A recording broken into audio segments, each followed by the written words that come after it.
Welcome to Permission to Thrive. I'm your host, Suzi Lula. As a spiritual therapist for over 20 years, I have the honor and privilege of ushering women and mothers just like you on a journey from simply surviving to powerfully thriving. I also have the honor of raising our son, Will, who is now a young adult, with my longtime partner, Jamie, so I'm right there on the journey with you. Consider this your personal sanctuary, your space to meet your heart, embrace your messy, and come home to your most authentic, extraordinary self. My hope is that you leave resourced and inspired because you are here to shine. Welcome to Permission to Thrive.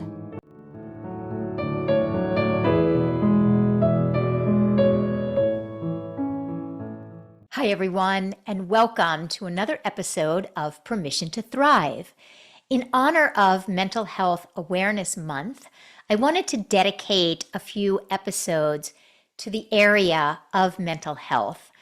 I wanted to give you a different take on mental health and provide you some tools and practices and skills from my experience in working with thousands of students and clients in the field, particularly of spiritual psychology, soul psychology, the marrying of the psychological world and the spiritual world, the wisdom of the soul.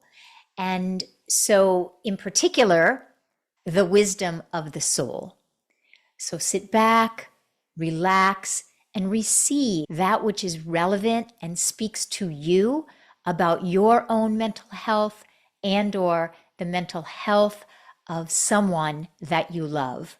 And we'll just start right there because we either ourselves or we know of someone in our world that is struggling with mental health issues.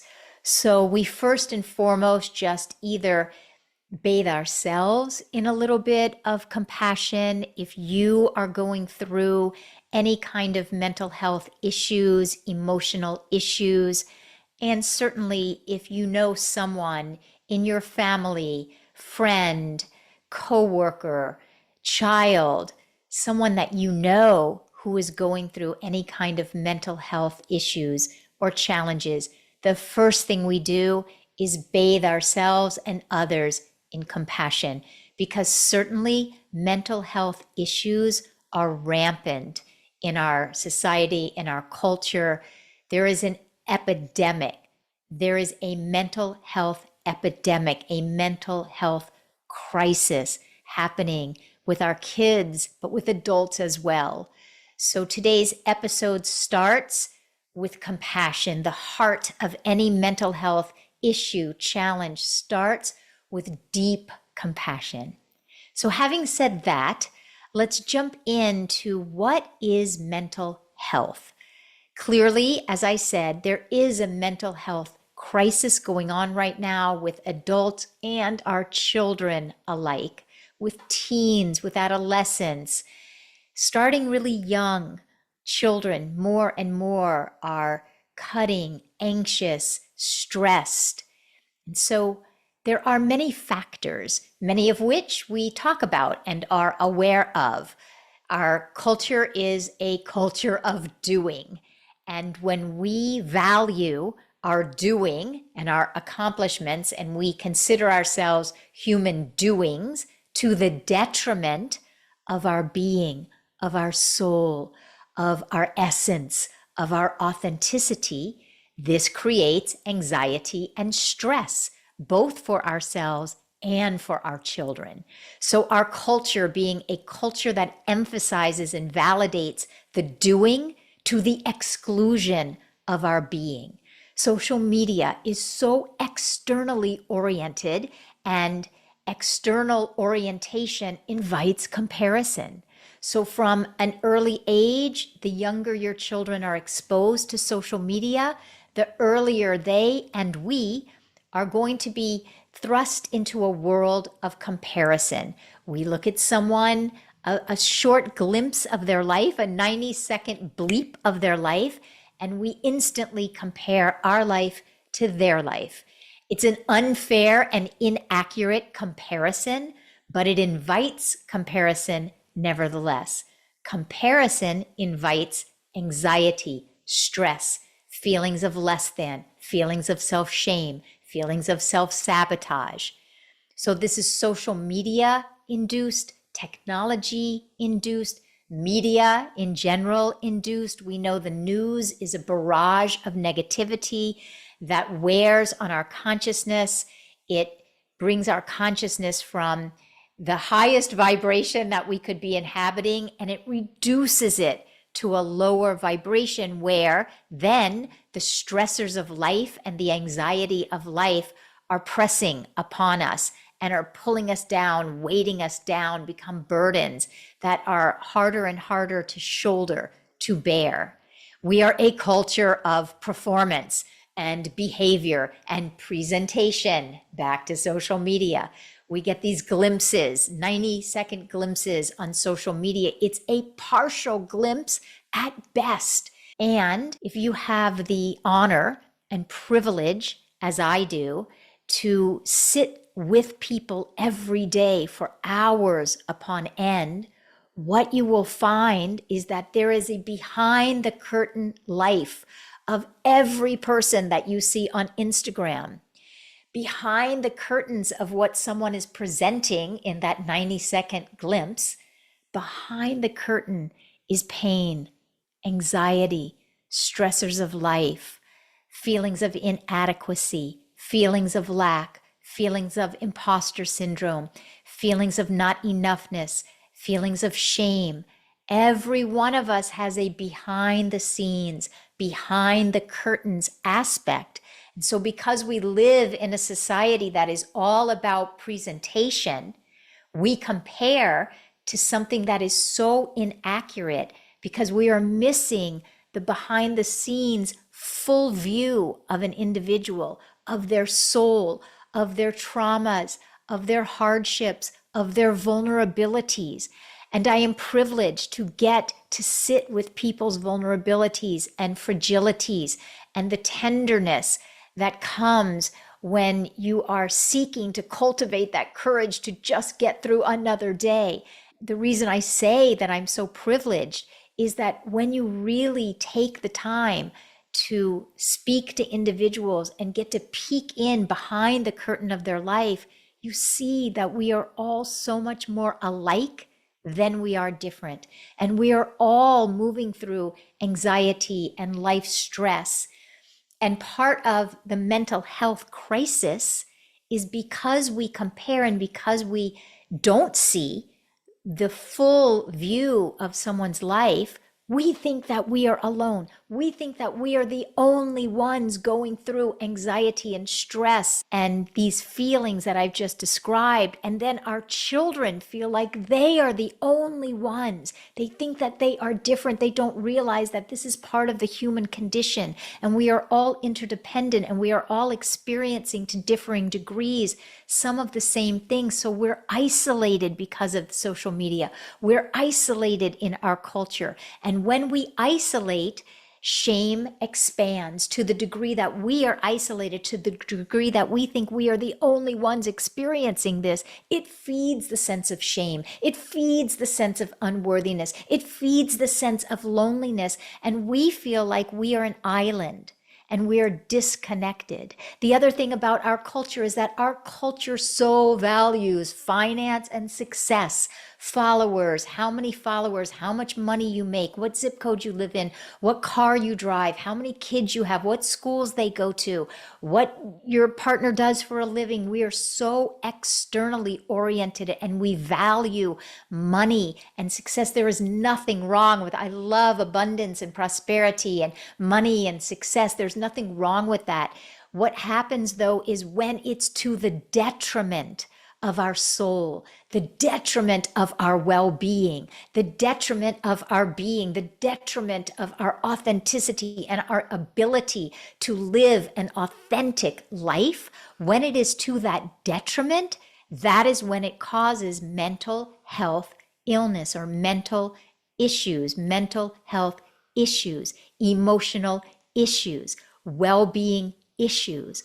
All of these that I've just described is indicative of the culture that is void of soul that we live in. Our culture, to a large degree, is void of soul. Our culture, to a large degree, is void of what matters most to us. What matters most to us?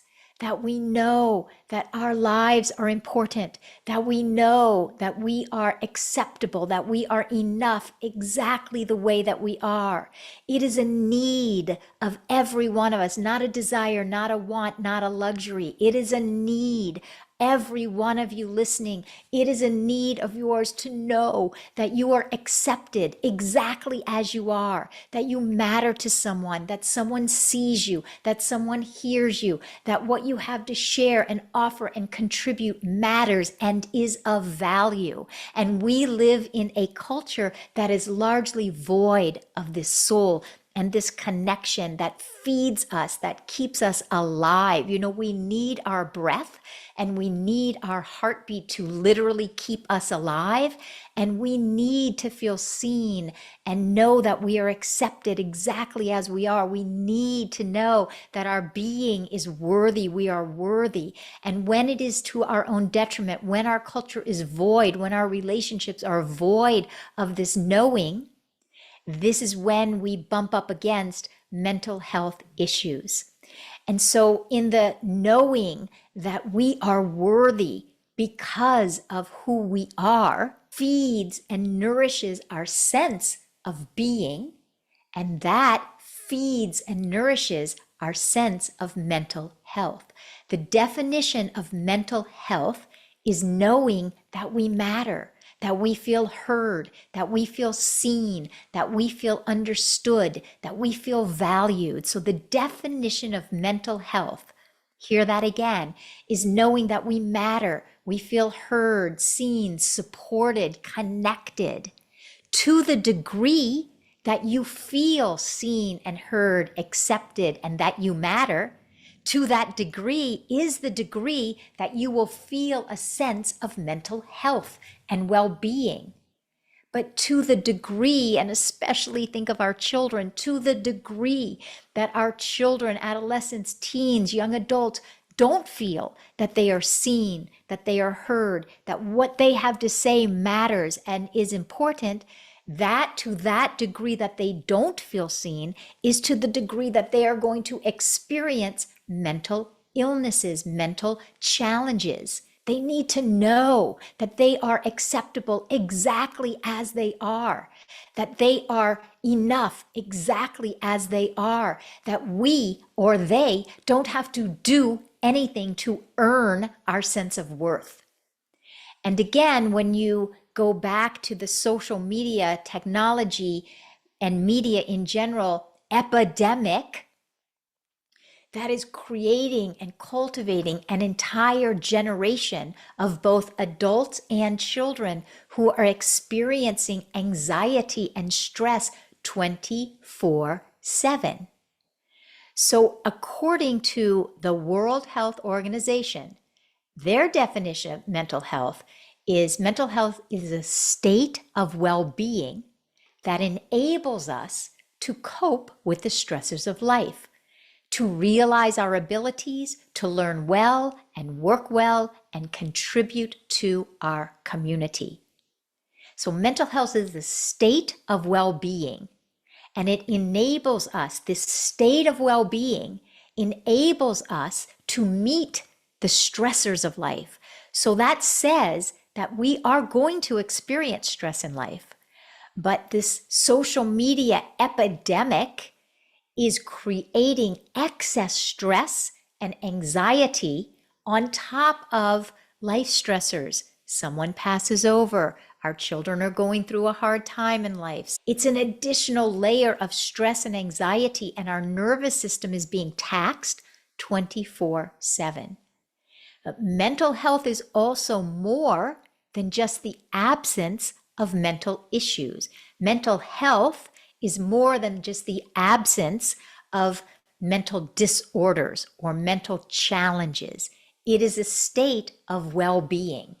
And the definition of well-being is the state of being healthy in body, mind, and spirit.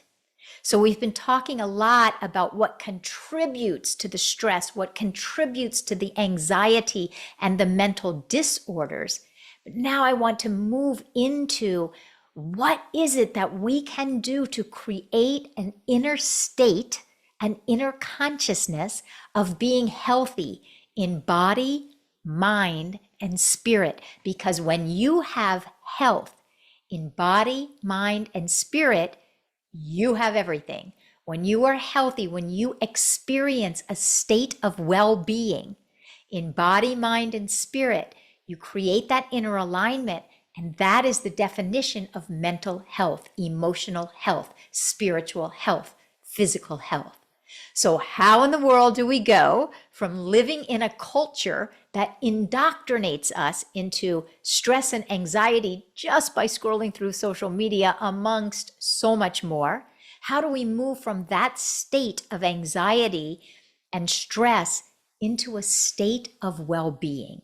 So we could talk for hours and episodes on this, but I'm going to condense it and give you the tip of the iceberg, but some real practical skills and tools and practices that you can take with you. So number one, how do we create an inner state of well-being, body, mind, and spirit, is to cultivate the courage to go against what culture and families tell you that you're supposed to be like, live with. So the courage to go against cultural and familial norms, cultural and familial expectations. We need, each one of you listening, you, me, all of us, we need to create that courage to thine own self be true. Especially with social media and this disease of comparison, we have lost the ability to thine own self be true. The courage to belong to yourself rather than having to fit in to what is popular, trending. The courage to thine own self be true to who your authentic self is. There is a you inside of you. Let's all just take a moment. Let's all just take a nice deep breath in. Connect with your heart. There is a you that is underneath all of these layers of what your family is telling you your life needs to look like and what culture tells you your life needs to look like. There is a you underneath there. It's your authenticity. It's your essence. There's a place inside of you. It might be very layered and covered up, but there's a place inside of you that knows that you are worthy, that you were born worthy, that you were born divine, that you were born enough. When any of you has ever looked into the eyes of a little one when they are first born, you get that sense of worthiness. There is a connection to an essence that is greater than this life. It's the same moment, the same feeling, the same experience that you get when you witness someone who is just passing over to the other side. When we are born and when we're passing over, those are two moments in life where we recognize we are something so much greater, so much larger than this human life. That's why I say a large part of the mental health crisis in our culture is because we have lost touch with our essence. We have lost touch with the part of us that knows that we're worthy. And that is because we have been taught to value fitting in over being true to ourselves, fitting in rather than belonging to our own soul, to our own sense of worth, to our own values, to what is important to us, to what matters to us. I'm telling you, every one of you, at some moment in our lives, what we all have in common is that we will all be passing over to another dimension. And when we do, we will be looking back at how do we choose to live this life that we have right now, living a life that is authentic to who you are, taking the time to get to know your values, what's important to you, feeds you, creates a life that when you get to the end of your life, you will be able to look back and go, I lived in alignment to my soul. And we are so devoid and we are so void and divested of our relationship, our connection to our soul, that we often forget what the soul feels like. It's the part of us that knows we're worthy, the part that is larger and greater than us, the part of us that is the mothership, that is leading the rest of us. So if you want to live in a state of mental health, mental equanimity, mental expansion, mental well-being, you will get to know your soul. So the first thing is courage. Courage to go against your cultural and familial norms that expect you to show up in a certain way, and instead to find the courage, to cultivate the courage to thine own self be true, to get to know what you value, to get to know your authentic self, and then cultivate the courage to live according to your authentic self. Get to know your soul self, the part of you that is large, the part of you that is inspired. Do something every day to feed the part of you, nourish, nurture the part of you that knows that you are greater than your human self. Feed that part of you. There's a wise part of you, a soul part of you. Please, if you take nothing else from today, every day, feed that part of you, just like we eat. Every day we eat, every day we brush our teeth, every day we breathe in, we breathe out, every day feed, nourish, nurture the part of you that is your soul, or it will die on the vine. Hence, mental illness, mental issues, mental challenges. To the degree that you feed your soul, to the degree that you nourish your soul, is to the degree that you are going to experience a state of mental well-being. It doesn't mean you're not going to experience life challenges, but mental health doesn't mean you don't experience life challenges. Mental health means that you have the ability and the capacity, the resilience to handle life's anxieties and stressors that it puts in your lap with grace, with ease, with well-being, with equanimity, with a centeredness, with an anchoredness, with a groundedness, and with inspiration and expansiveness and overflow and creativity, that you are connected to infinite potential, infinite possibilities, that you have resilience, that you know that you can handle whatever life puts in your lap. And then the courage to belong to yourself, and then the courage to ask for help and support. Millions and millions of us are suffering in silence. And if there's one thing that mental issues rob us of, it robs us of our connection to others, because mental illness tends to keep us isolated, like an island, not reaching out, not asking for support. So to whatever level of mental issue, mental challenge, or mental health, even if you are mentally healthy and full of vibrancy and well-being, I want you to make a promise to yourself today that today you will reach out to someone else, because we live so much of our lives in our head. We are a culture that lives from the neck up, and we have lost the soulful, heartfelt connection with each other. And if you are someone who is experiencing mental health issues or challenges, promise me that you will reach out and ask for help and assistance, because there is someone out there who is in an overflow chapter of their life, and they would be honored, privileged to sit and listen to you share with them. If you are someone who is experiencing mental health and vibrancy and well-being, reach out to someone else. Because you're probably stressed and feeling more anxious in your life than you think you are. You probably could use a good friend, a heart-to-heart conversation, but also if you're in a good place, I guarantee you there is someone in your life right now suffering in silence. Make a call, send a text, find some time, connect from the heart.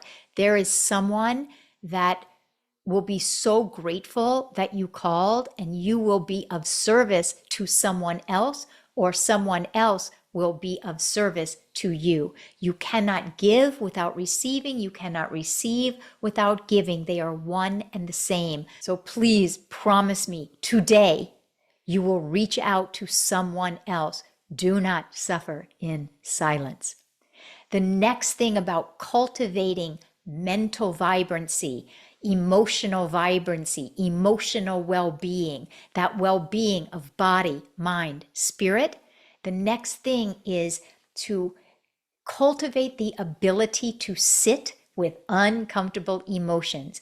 Mental health is the ability to sit with uncomfortable emotions, that which is uncomfortable. Mental health is the ability to sit with the messy. Mental health is the ability to move through the messy in your life with resilience. Mental health has everything to do with your relationship with the messy in your life.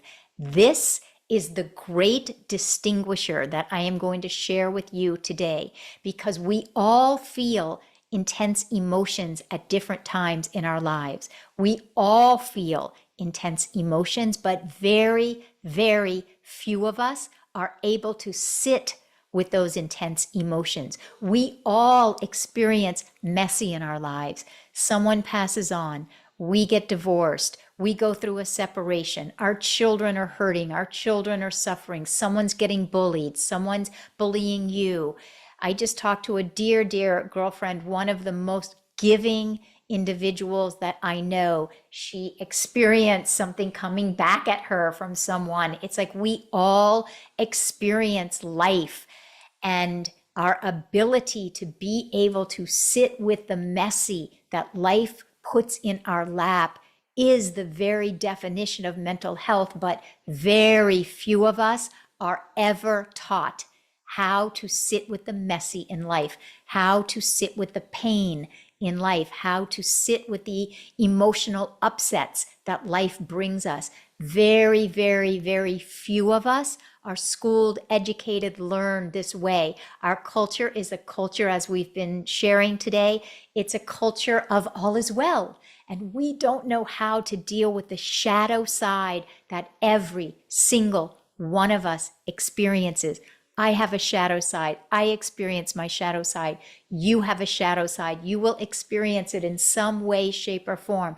We all carry with us, every one of us, some childhood unmet needs.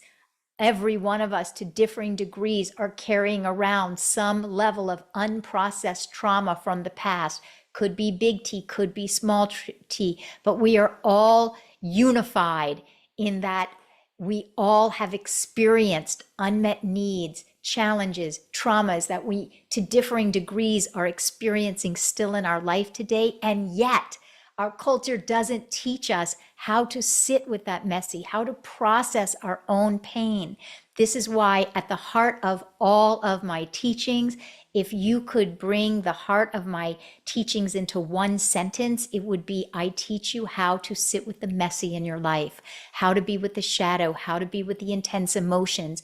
When you can sit with that which is uncomfortable, when you learn how to meet your own childhood unmet needs, when you know how to be with your own trauma, you are free, you are liberated, and you will experience a state of mental clarity, mental health, mental well-being, vibrancy, radiance, luminosity. Again, it doesn't mean that life isn't going to hand you what it's going to hand you. Someone's going to pass on in your life. There's going to be loss. There's going to be different things that happen in your world. But when you are able to sit with that which is unpleasant, uncomfortable, messy, when you can sit with that, you experience liberation. And when you experience liberation, you experience mental freedom, mental clarity, mental expansion. That's why someone like Viktor Frankl, who lived through the Holocaust, he lived the rest of his life with a sense of well-being because he had that mental ability to sit with and be present with what was so horrific in his life. When you have that ability, you have everything. So if you are needing that ability and you are wanting to lean into that and to learn more about how to sit with the pain in your life, go to my website, suzilula.com. Look up any one of my courses. Transform yourself, transform your relationships, transform your spiritual practice, healing the heart of the inner child, learning the language of self-compassion, worthy, it's who you are and why you're here. Any one, the emotional messenger system, any one of my courses, they all deal at the heart of the course with how to be with your own pain, how to re-parent, re-mother, be that space of fulfilling your own unmet needs. When you learn this, you liberate yourself. The first step I'm going to give you, the first step to that is learn to simply listen. We are a culture of doers and we are a culture of fixers. And as I said, we are taught to live from the neck up. Our minds fix the problem. When you learn to simply listen to another without the need to jump in and fix, what you begin to recognize, this is something that culture is not teaching us. What you begin to recognize is that who you are and who the other person who is in pain is already whole. I call it a new psychology of wholeness. Every child who is born whole. Every one of you that is going to passes on whole. Yes, we experience challenges in life. We experience traumas in life, but we are not here broken to be fixed. And the state of so much personal development, even the mental health industry, because it is an industry, it is based on an inaccurate perception that says there is something wrong to be fixed. When you base your ability to listen to another on they are already whole and they have within them their own wisdom and guidance. And I am here to create a safe space for them so that they can begin to hear the wisdom of their soul, the guidance of their soul. And to yourself as well.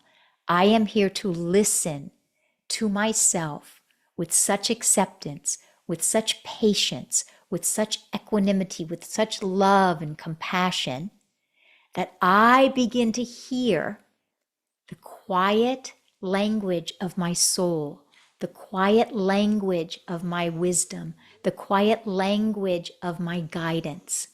When we begin to listen to ourselves or another, we send the message that you are worthy of being seen.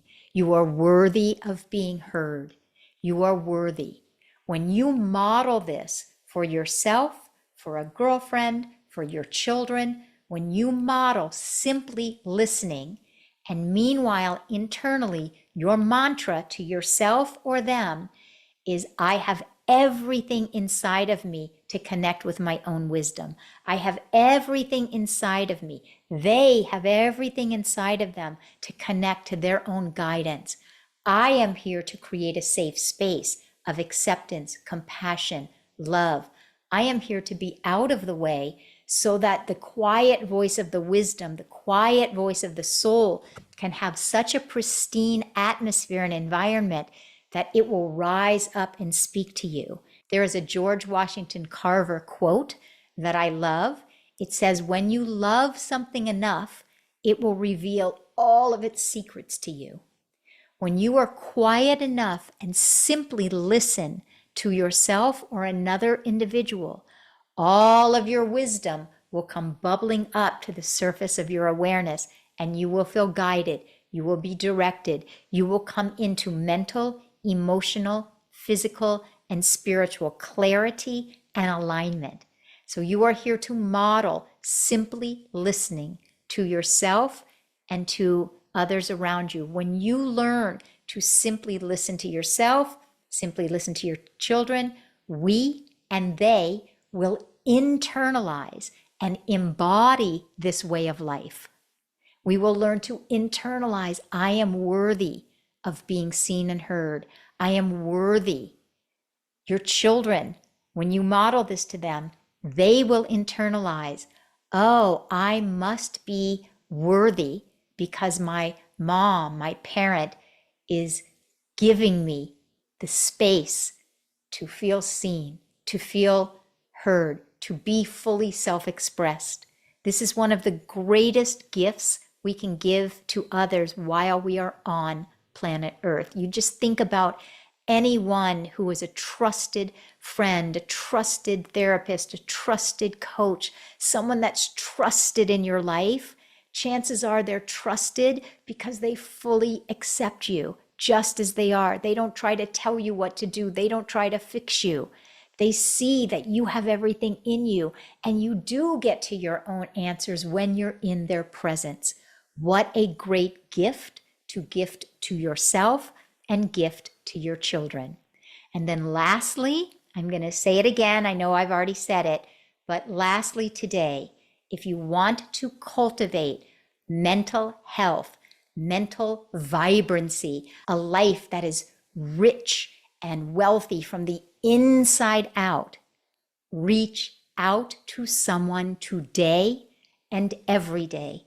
Don't cloister yourself. Don't closet your shame. Don't isolate yourself. Find the courage to reach out.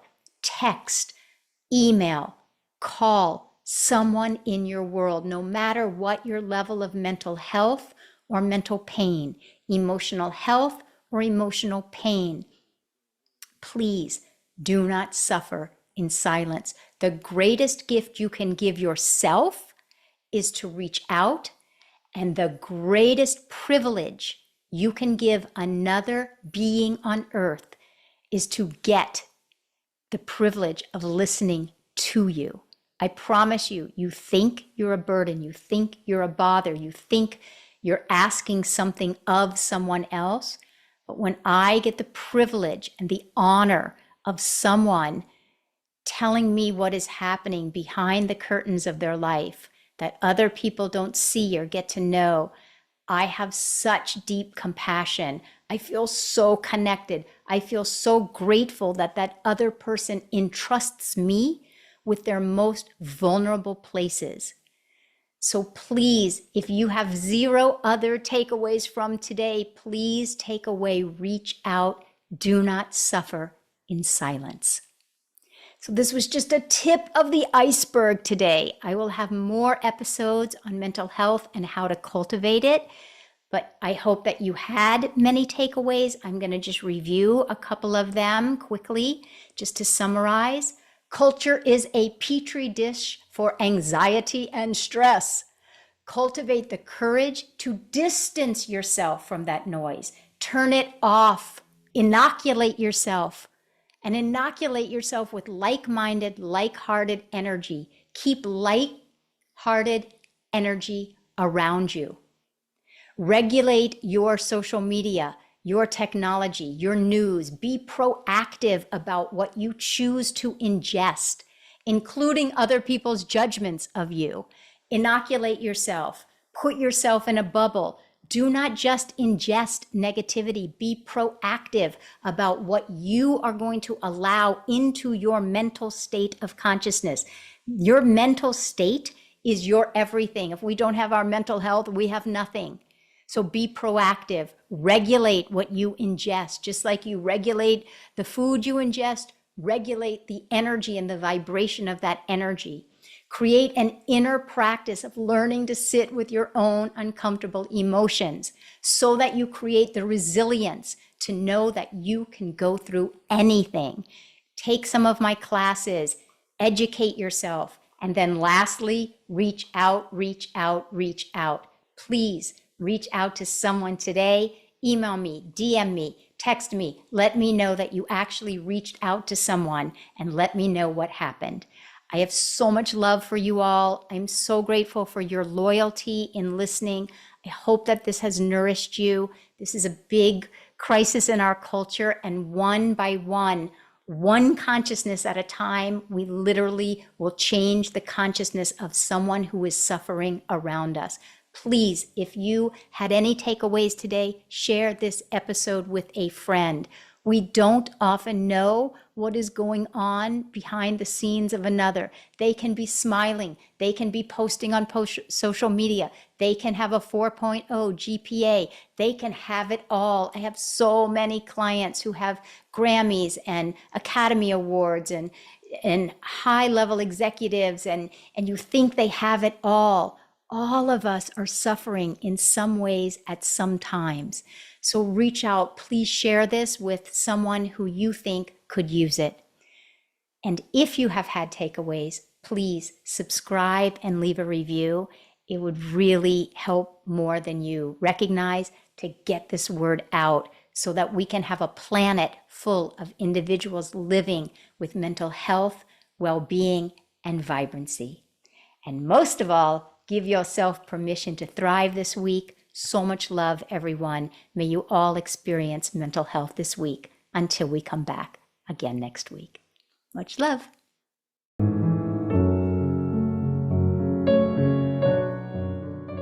Thank you so much for listening. If there was something in this conversation that spoke to you, we'd so appreciate it if you would take the time to subscribe, leave a 5-star review, and share this episode with women and mothers you know, because you are here to thrive. See you next time.